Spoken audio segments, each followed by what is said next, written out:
adalah Allah alladzi khalaqa, yang menciptakan tilka da'iyata, akan dorongan atau keinginan orang tersebut. Jangan sampai kita jatuh omongan nih sama anak, sama cucu kita. Wah, kamu kalau gak ada bapak siapa yang ngurus? Kita wasilah doang. Kalau kita gak diberikan daya, gak diberikan kekuatan, gak diberikan dorongan oleh Allah untuk melakukan kebaikan, ya anak kita gak bakal kerawat. Jadi kita cuman wasilah aja, lantaran aja. Anak itu, cucu itu ladang amal kita. Rambut tuh anak, ya, rambut tuh cucu kita, itu sumber pahala. Ya. Dan memang sebuah kewajiban bagi kita sebagai orang tua. Justru berdosa kalau kita nggak mau memfasilitasi kebutuhan anak. Tapi bukan berarti kemudian kita yang maha dalam memiliki hal tersebut. Bukan berarti kita semua-muanya yang memiliki kemampuan tersebut. Enggak. Semua dorongan itu adanya dari Allah. Kekuatan yang kita miliki semuanya dari Allah. Jadi siklus yang benar sebetulnya begini. Kan Allah yang memberikan dorongan kepada hati kita, ya, untuk berbuat baik, misalnya kepada anak, kepada cucu, kepada istri, kepada tetangga, kepada saudara. Allah yang memberikan dorongan itu, Pak. Ya, setelah Allah memberikan dorongan, maka terwujudlah lewat perbuatan. Akhirnya kita bertindak, ya, nyari duit buat anak, nyari duit buat istri, gitu ya. Lalu kemudian dari situ kita mengharap pahala Allah. Ini yang benar ya. Kalau yang pabrik agak boleh, ya, supaya dibalas sama istri. Itu juga gak boleh, Pak. Aku kan udah baik sama kamu, Mamang baik dong sama papa. Pamrih itu. Ya mulai sekarang diubah. Jadi iman itu nggak boleh kalah sama kondisi sosial, Pak. Walaupun terkadang secara prakteknya fenomena yang ada, iman itu seringkali kalah sama kondisi sosial.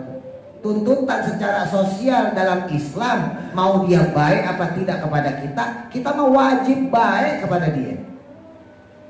Jangan pakai status sosial. Kalau pakai status sosial, kamu baik ya saya baik, kamu jahat ya saya jahat. Gitu. Ya sama kayak tadi kepada istri. Ya, nggak boleh kita nuntut balas, nuntut pamrih. Nanti yang kita dapetin ya cuma balasan istri. Akhirnya tadi akhirat nggak dapat apa-apa. Padahal istri itu wasilah, anak itu wasilah, cucu itu wasilah. Yang hakikat pahala Allah. Yang kita harapkan ridho Allah.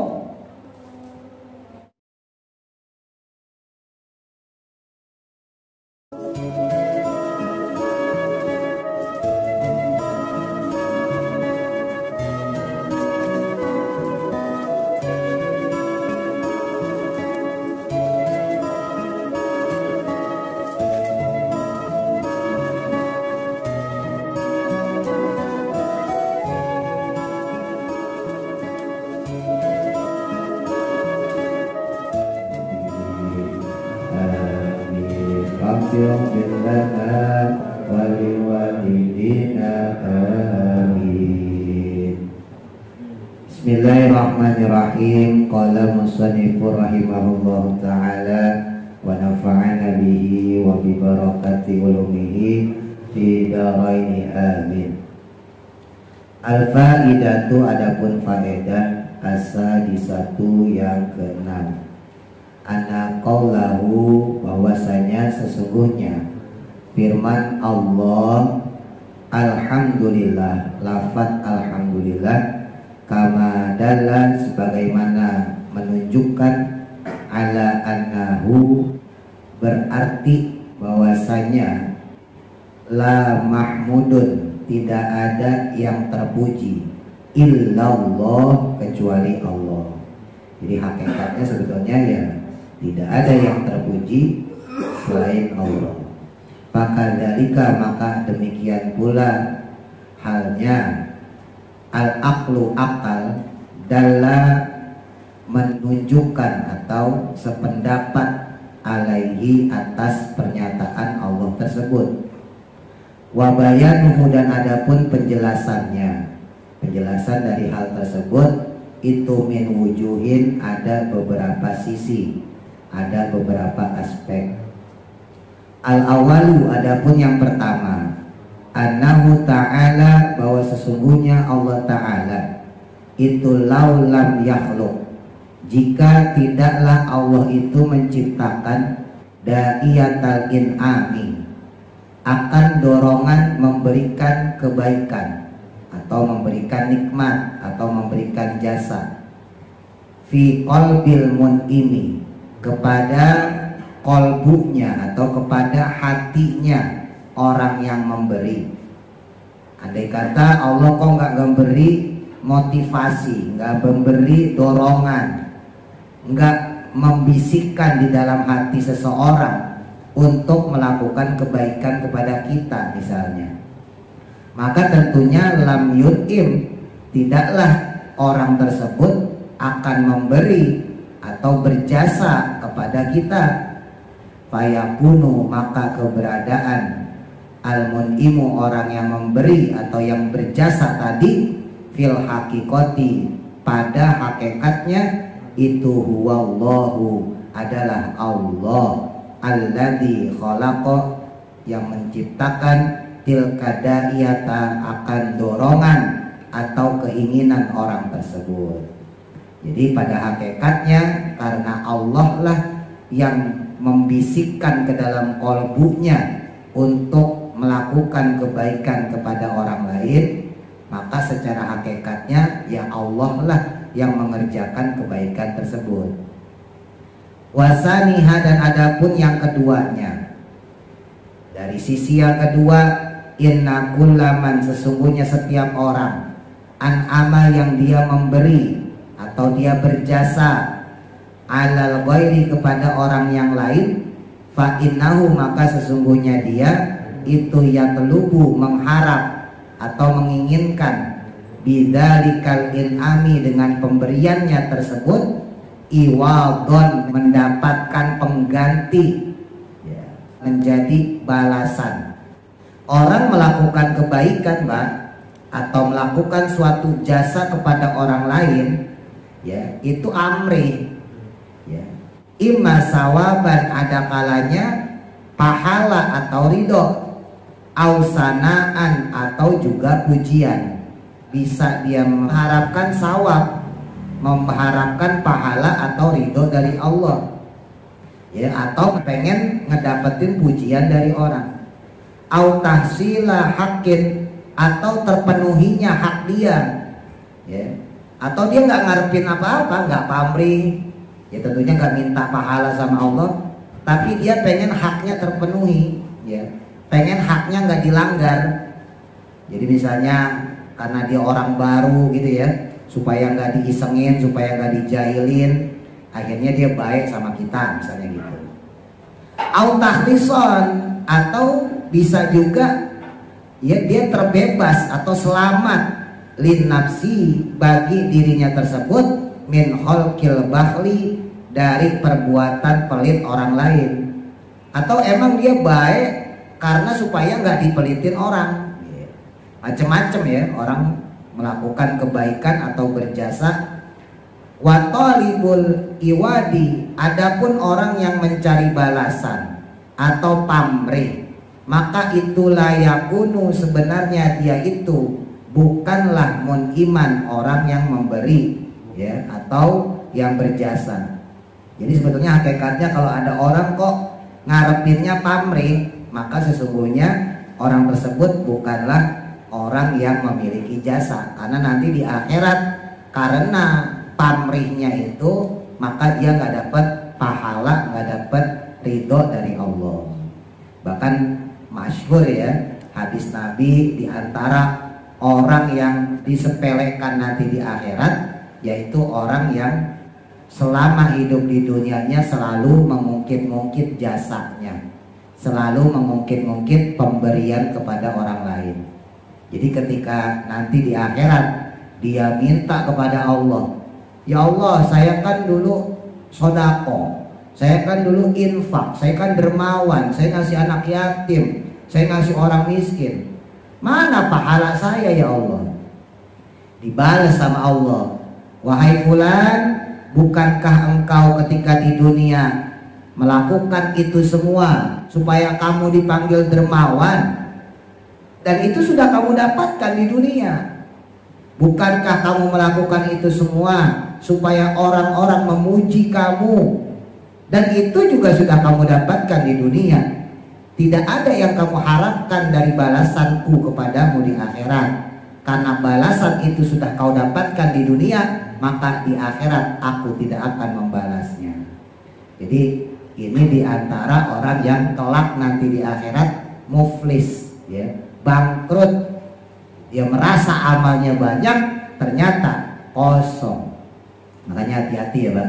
Kalau kita baik sama orang, ya udah, jangan diingat-ingat lagi. Kan maknanya ikhlas tuh begitu. Jangan disebut lagi. Kalau disebut belum ikhlas namanya. Wah, dulu saya baik sama dia, iya saya ikhlas. Wah, itu belum ikhlas, masih disebutin. Kalau ikhlas ya udah nggak pernah disebutin. Ya maaf ya. Orang-orang filosof itu mengibaratkan seperti orang buang air, nggak ditengok lagi Pak. Mentang-mentang habis makan sate gitu kan, kali keluarnya bagusan dikit, kagak, ya. Nggak dilihat lagi tuh, lepas aja gitu. Nah itu ikhlas. Jadi orang yang rugi nanti di akhirat, ya, orang yang ketika melakukan amal ibadah di dunia, tapi yang diharapkan bukan ridho Allah, bukan pahala dari Allah. Hati-hati ya. Makanya bolak-balik lah kalau masalah niat saya nyampein nggak bosan-bosan saya. Dan mudah-mudahan bapak-bapak juga nggak bosan-bosan ya. Tuluskan niat kita, murnikan niat kita. Karena setan ngebisikin masalah niat kepada orang yang soleh. Ya. Tapi kalau orang bodoh bukan setan, nafsu. Itu bedanya. Kalau orang bodoh itu yang ngebisikin nafsu. Ya, cari duit supaya kagak sholat. Itu bukan setan. Udah setan mah kagak ngurusin yang begitu-begituan, ya. Orang kagak digoda aja udah kagak sholat, ya kan? Tapi kalau orang yang soleh, udah senang masuk musola, udah sholat 5 waktu, ngaji mulai telaten, istiqomah dalam ibadah, itu yang bisikin baru setan, Mbak. Supaya apa? Supaya hilang dalam semangat itu. Termasuk di dalamnya adalah terbakarnya pahala-pahala kita, hancurnya ganjaran kita gara-gara kita pengen duniawi. Ya, makanya niatin ya, semuanya dilakukan dengan ikhlas. Memang sulit, tapi tetap usahain ikhlas. Sholat, kita punya hajat, kita sholat nggak ada masalah. Ya, tapi jangan dijadikan itu sebagai target utama. Ya, jadikan sholat kita itu semata-mata penghambaan diri kita kepada Allah. Datang kita nih ngaji kayak gini, ya udah semata-mata kita pengen tahu kehebatan Allah, kekuasaan Allah, kehidupan duniawi yang secara hakiki itu seperti apa sih? Bukan sok-sokan, bukan. Wah, berangkat ke musola ngaji, enggak ada. Ya, jangan dipakai, jauhin tuh. Wah, megang kitab sekarang, ya kan? Biasanya cuma pakai kuping doang sambil pules, ya. Sekarang megang kitab. Enggak ada, nggak penting itu tuh, nggak penting semuanya. Ya. Yang penting adalah bukti penghambaan diri kita kepada Allah. Karena itu yang nanti diganjar sama Allah. Ya. Makanya ya namanya kita sosialisasi ya Pak, suka ngobrol segala macam. Suka sedih saya kalau melihat orang tuh ngebanggain dirinya. Kasihan sebetulnya. Ya tapi kita mau ngelarang juga kadang kan nggak enak. Yang ngomong lebih tua dari kita. Mungkin kalau sepantaran sama saya ya, masih umur 30-an, ya saya berani, jangan begitu sombong. Tapi kalau yang ngomongnya udah 50, apalagi udah 60 misalnya, mau kita bilangin, ya ntar disangkain sok, ya kan? Serba salah. Kadang suka kasihan saya. Ya bahkan mungkin termasuk kita sendiri sebagai orang tua. Saya dulu nyontoin ya, jangan sampai kita jatuh omongan nih sama anak, sama cucu kita. Ya. Wah kamu kalau gak ada bapak siapa yang ngurus? Nah itu juga sombong juga. Kita wasilah doang. Yang ngurus mah tetap Allah. Ya. Kalau kita nggak diberikan daya, nggak diberikan kekuatan, seperti pembahasan tadi yang qaul pertama ya, alasan pertama, nggak diberikan dorongan oleh Allah untuk melakukan kebaikan, ya anak kita nggak bakal kerawat. Jadi kita cuman wasilah aja, lantaran aja. Anak itu, cucu itu ladang amal kita, ya. Sumber pahala kita tuh, sawah kita tuh di situ tuh. Rambut tuh anak, ya. Rambut tuh cucu kita, itu sumber pahala. Ya. Dan memang sebuah kewajiban bagi kita sebagai orang tua.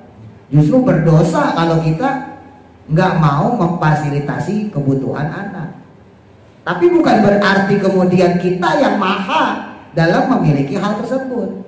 Bukan berarti kita semua-muanya yang memiliki kemampuan tersebut. Enggak. Semua dorongan itu adanya dari Allah. Kekuatan yang kita miliki semuanya dari Allah. Ya.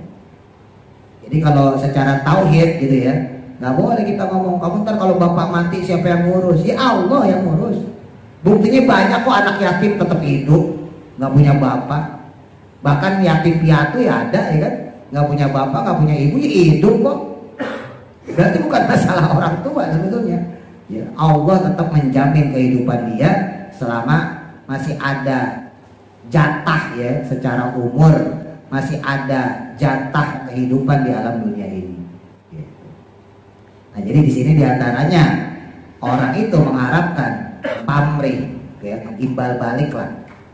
Falayakunu, maka tidaklah dia itu mustahikon, berhak atau pantas, lilhamdi, untuk mendapatkan pujian fil hakikoti, pada hakikatnya.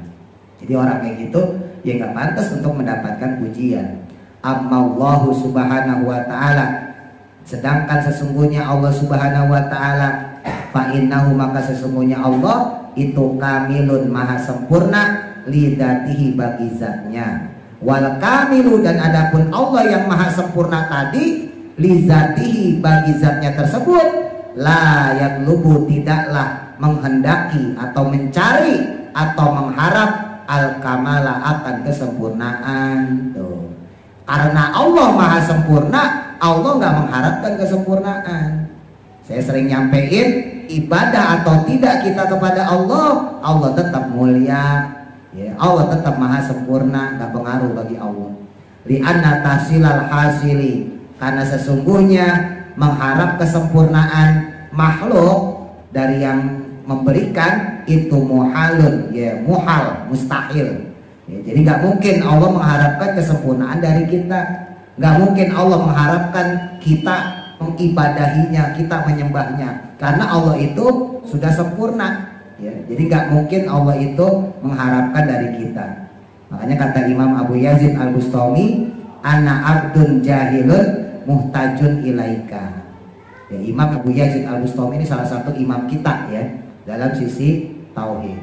Beliau bilang, kalau saya mah ya Allah, saya ibadah wajar, lawang saya butuh kepada Engkau ya Allah. Saya sholat wajar karena saya butuh Engkau. Saya ngaji, saya puasa, saya sedekah, saya baik pada orang, wajar karena saya makhluk. Saya butuh kepada Engkau. Ana muhtajun ilaika, saya yang butuh kepada Engkau ya Allah. Ini pujiannya Imam Abu Yazid Al-Bustami, ya. Ana muhtajun ilaika, saya yang butuh kepada Engkau ya Allah. Tapi wa anta la taju ilayya, sedangkan Engkau tidak butuh kepada saya. Engkau memberikan nikmat kepada saya atau tidak, Engkau tetap Tuhan. Enggak ngaruh buat Engkau ya Allah, tapi Engkau memberi nikmat. Jadi sebetulnya dalam tanda kutip, ya, berhubungan sama Allah tuh sulit loh, Bang. Sulit, kenapa? Karena Allah nggak butuh. Berhubungan dengan orang yang nggak butuh aja susah kita, apalagi Allah, Tuhan kita yang maha tidak membutuhkan. Bapak kalau datang nih, mohon maaf ya, datang ke orang kaya, kita butuh bantuan, itu susah, Pak. Ya maaf, dalam tanda kutip pasti kita cari muka, ngapain kek? Ya, bersihin mobilnya kek, bersihin motornya kek, bersihin rumahnya kek. Kenapa? Ada yang kita harapin. Yang repot kan kalau orang kayanya udah punya pembantu. Kita mau bersihin mobilnya, ya kan, kita mau cuciin, bos, cuciin mobilnya, gak usah, udah ada pembantu. Bos, motornya saya cuciin, gak usah, udah ada pembantu. Bos, kebunnya kayaknya kotor nih, saya sapuin, gak usah, udah ada pembantu. Semuanya serba terfasilitasi. Susah berhadapan sama orang kayak gini, sementara kita butuh sama dia. Misalnya kita mau ngajuin proposal, misalnya gitu. Misalnya kita mau ngajuin pinjaman duit. Harus kita cari cara, gimana caranya supaya ini orang kepincut. Susah, Pak. Lah orang aja susah, apalagi Allah yang kagak butuh. Untungnya Allah masih punya sifat mahabbah. Untungnya Allah masih punya sifat senang. Ya. Allah masih punya sifat suka. Allah masih punya sifat cinta. Innallaha ma'as sabirin. Sesungguhnya Allah bersama orang-orang yang sabar. Berarti Allah mencintai orang sabar. Innallaha ma'as syakirin. Sesungguhnya Allah bersama orang-orang yang bersyukur. Berarti Allah cinta sama orang yang bersyukur. Atau yang sering kita baca kalau kita habis wudu, innallaha yuhibbul mutatahhirin. Dan sesungguhnya Allah mencintai orang-orang yang bersih. Jadi untungnya tuh, walaupun Allah nggak butuh kepada makhluk, tapi Allah punya rasa cinta. Itulah yang kita harapin sebetulnya. Jadi kita sholat itu supaya dapat cintanya Allah. Kita ngaji, kita ibadah, baca Quran, semuanya kita lakukan karena untuk mendapat mahabbah itu, cintanya Allah. Sebab kalau masalah butuh, ya Allah kagak butuh. Berat, sulit sebetulnya kalau kita berhubungan sama Allah lewat jalur masalah kebutuhan. Kan kalau kita, ya tadi saya sebut ya, nyari muka, atau dalam bahasa kasarnya penjilat, lah kan kita baik-baikin. Gimana caranya nih supaya orang ini baik pada kita, kan begitu. Ya kan pamrih begitu, Pak. Gimana caranya si Fulan baik sama saya, gitu kan. Yaudah naik ke pesawat jet, wah dibaik pesawat jet, gitu kan. Supaya besok kapan-kapan kita butuh, nah tinggal minta, kan begitu kan. Nah ini kalau orang yang punya pesawat jet sendiri gimana? Ibaratnya begitu. Nah Allah itu punya semua mua. Lah Allah yang nyiptain semua mua. Dikira Allah butuh kali sama kita? Kagak. Hebatnya tapi kata Imam Abu Yazid Al-Bustami, sekalipun Allah nggak butuh, tapi Allah memberikan. Lah kan aneh. Namanya orang nggak butuh kan ngapain ngasih harusnya? Dan kayak ibarat tadi kita mau nyuci mobil, udah ada yang nyuciin. Kita mau nyuci motor tuh orang, udah ada yang ngerjain. Kita mau bersihin kebunnya, udah ada yang beresin. Akhirnya tuh orang, udah Pak ulang aja Pak, ngapain bisa gitu? Kan begitu. Orang gak ada manfaatnya, nggak dikasih kita. Itu manusia, tapi Allah enggak. Sekalipun kita nggak ada manfaatnya buat Allah, tapi Allah punya sifat suka, Allah punya sifat cinta. Ketika kita ibadah kepada Allah, maka yang diharapkan dari kita adalah cintanya itu. Makanya al-imanu yazid wa yanqus, ya. Iman itu bisa naik, bisa turun. Yazid bi ta'ah wal yanqusu bil ma'si. Ya. Naik kita tuh derajat imannya kalau dengan ketaatan, makin rajin ibadah naik. Ya. Tapi sebaliknya bakal turun kalau banyak maksiat, kagak ngaji, kagak sholat, kagak zakat, kagak sedekah, sama tetangga galak, makin turun. Lama-lama cintanya Allah hilang, mahabbahnya Allah hilang. Kalau Allah udah gak cinta, Allah udah gak senang, gak sayang lagi, Allah gak peduli, udah terserah lo. Saya dulu ibaratin kayak orang tua udah sebel, udah hilang hati lah sama anak, dibilangin susah, dikasih tahu dablek, ya, dimarahin malah ngebantah. Akhirnya orang tua lepas tangan, ini terserah kamu deh. Jangan dikira kalau udah terserah kamu jadi enak, Pak. Ya ibarat orang tua kalau dia ngomong udah terserah kamu deh, berarti udah kagak diurusin lagi. Terserah mau nungging, mau nyungsep. Allah tuh seperti itu. Kalau udah orang itu nggak mau ibadah, nggak mau mendapatkan rasa cintanya, akhirnya sama Allah udah terserah. Jadi jangan dikira kalau kita senang, kalau kita banyak duit, ya kalau kita kaya, itu udah pasti Allah ridho. Belum tentu juga. Jangan-jangan Allah udah lepas tangan, jangan-jangan Allah udah gedeg, udah terserah lo deh mau ngapain deh. Kan banyak orang beralasan, saya kagak sholat sehat, mau yang sholat malah pada sakit. Saya nggak sholat kaya. Hati-hati, jangan-jangan yang begitu karena Allah udah sebel, Allah udah gedeg, bukan karena Allah sayang. Gitu. Maka adapun adanya al-qayahu, ya pemberian dari Allah tersebut, ya itu judan kedermawanannya, ya mahdon yang murni. wa ihsanan, dan juga kebaikannya, mahdon, yang juga murni. Fala jaroma, maka tidak diragukan lagi karena adanya Allah itu mustahiqon, zat yang layak, zat yang pantas, lil hamdi, untuk mendapatkan pujian. Fasabata, maka tetaplah ya dengan demikian, annahu, bahwa sesungguhnya kesimpulannya yaitu la yastahiqu, tidaklah berhak atau tidaklah pantas, alhamdu, pujian, illallah ta'ala, kecuali untuk Allah subhanahu wa ta'ala. Wasali suha, dan adapun wujud yang ketiga, aspek yang ketiga, inna kulla nikmatin, bahwa sesungguhnya pemberian nikmat atau jasa, fahiya minal maujudati, itu termasuk daripada perkara yang diwujudkan. Wa kullu mungkinin wujudi, dan adapun setiap perkara yang mungkin wujudnya, mungkin adanya, fa innahu, maka sesungguhnya dia itu wujida, diwujudkan, biijadil haqqi, dengan sifat wujudnya Allah yang hak. Tentu dong, jadi semua hal yang wujud tentunya diwujudkan oleh Allah yang maha wujud. Imma betidaan, ada kalanya secara langsung, wa imma biwasitotin, namun juga ada kalanya dengan perantara atau secara tidak langsung. Jadi ada kalanya bantuan kepada kita misalnya ya, itu datang dari orang, atau juga bisa langsung dari Allah karena usaha kita. Yuntaju, yang mana bisa disimpulkan juga, anna kulla nikmatin, sesungguhnya setiap nikmat, fahiya minallah, semuanya adalah dari Allah Ta'ala.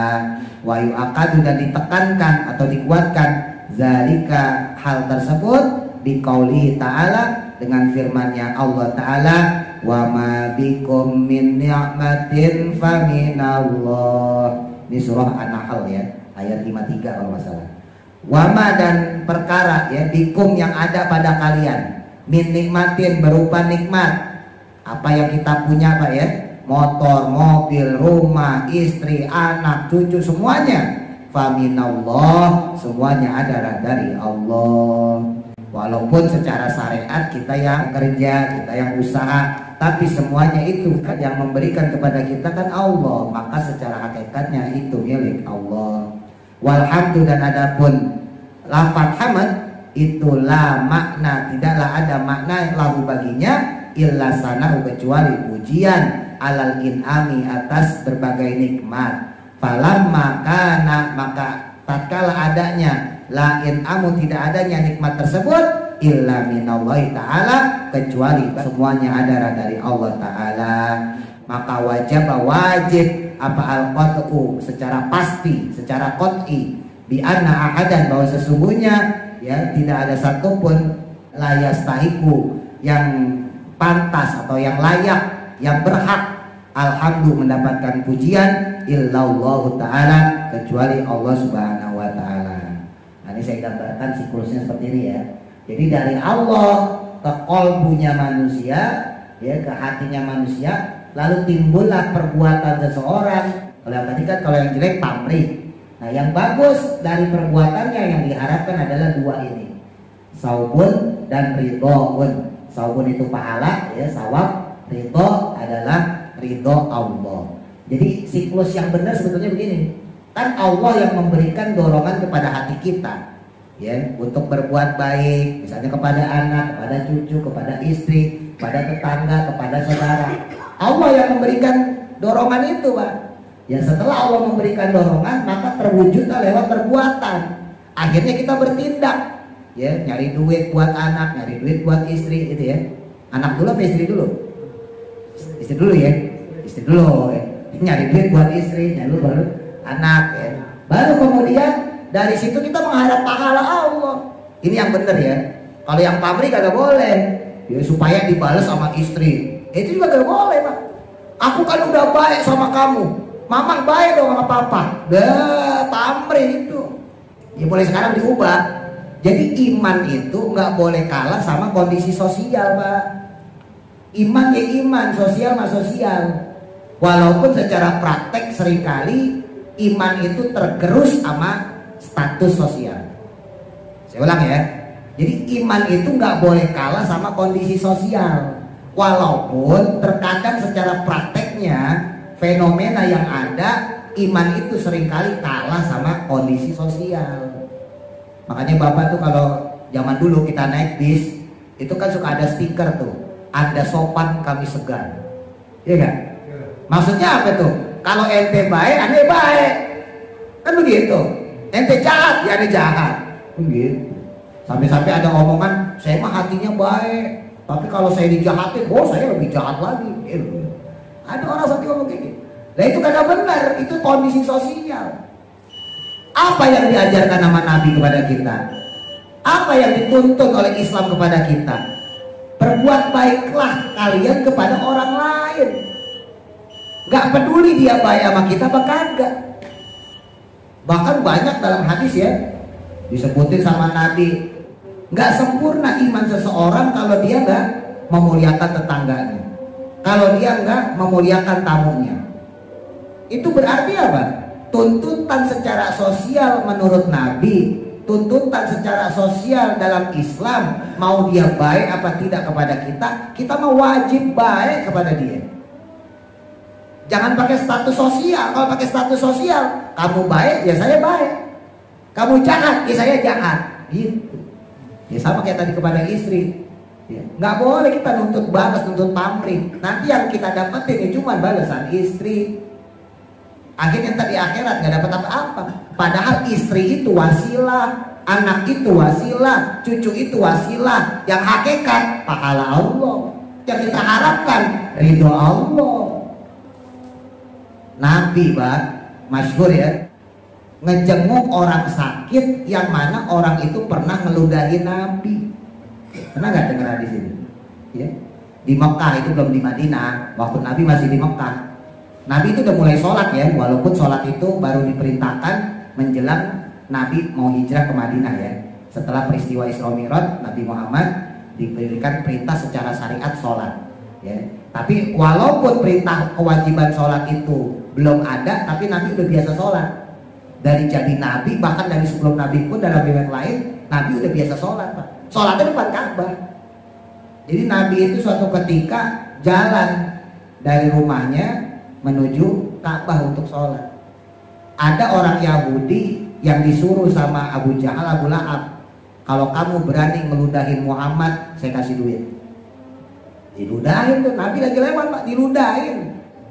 Kagak marah Nabi. Udah jalan aja Nabi sholat.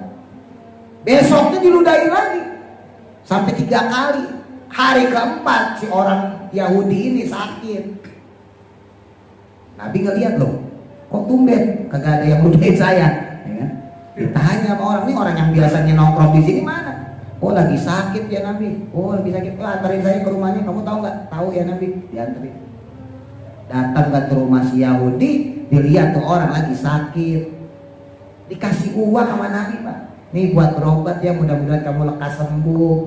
Nangis tuh orang Yahudi. Abu Jahal, Abu Lahab yang nyuruh saya aja kagak nengokin pas saya sakit. Engkau yang saya ludahin, yang saya maki-maki malah datang kepada saya, doain saya, ngasih duit buat berobat. Bayangin.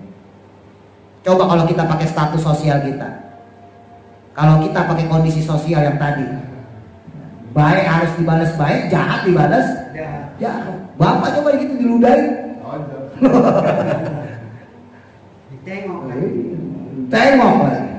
Kasih duit.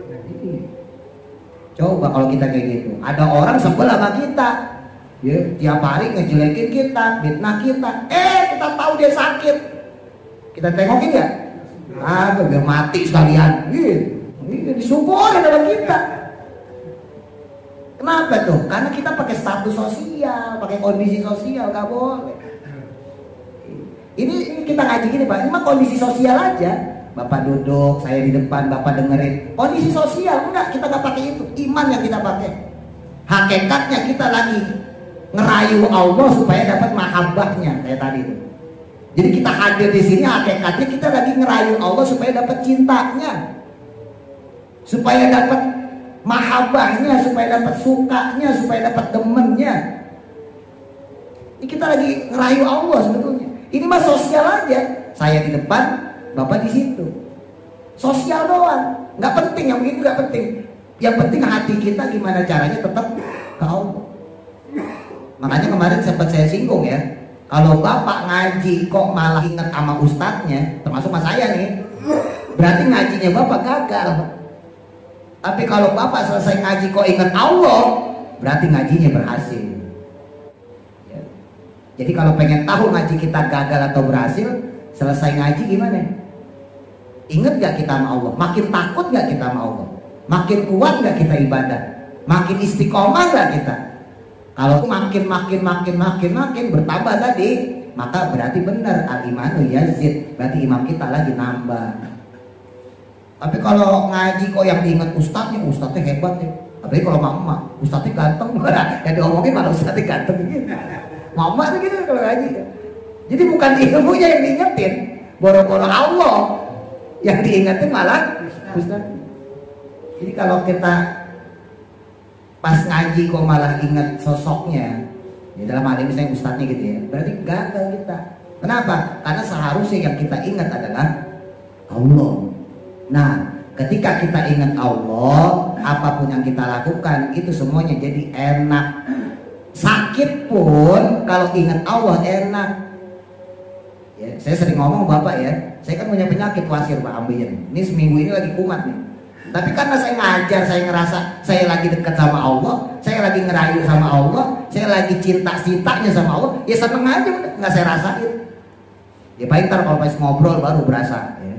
Kenapa? Karena udah ketutupan sama cintanya kepada Allah. Orang tuh begitu Pak. Istri ngomel, anak susah, mungkin lagi sakit dan sebagainya, ditimpa kita kesulitan, ditimpa kita bala, ditimpa kita bencana. Kalau memang dia dasarnya cinta pada Allah yang kuat, nggak pengaruh itu semua, karena itu kondisi sosial bukan iman. Kondisi sosial bisa Allah buat dengan sedemikian rupa. Makanya pesan saya ya, jangan sampai kondisi sosial menggerus iman kita. Kita baik sama istri kita karena istri kita adalah ladang dakwah kita, ladang amal kita. Istri kita marah-marah, anak kita marah-marah, itu pun ladang dakwah kita, ladang amal kita. Gimana caranya kita sabar? Jangan diambil pusing, ya. Jangan diambil hati, langsung pengennya marah, membalikin. Minta duit mulu, perempuan apa sih? Orang bagus loh. Istri kita minta duit sama kita kan bagus Pak. Kalau emang nggak punya duit ya ngomong aja, maaf belum punya duit, besok deh, kan gitu. Jangan minta duit mulu. Kan bagus istri minta duit sama kita. Nah kalau minta duit sama suami orang, coba bersyukurlah kita istri kita masih minta duitnya sama kita. Bersyukurlah istri kita masih marah-marahnya sama kita. Dan coba kalau orang-orang dimaki-maki sama bini kita, lah malah malu kita nih. Secara hakikatnya semuanya itu dari Allah. Ya, jangan pernah kita suka dengan takdir Allah.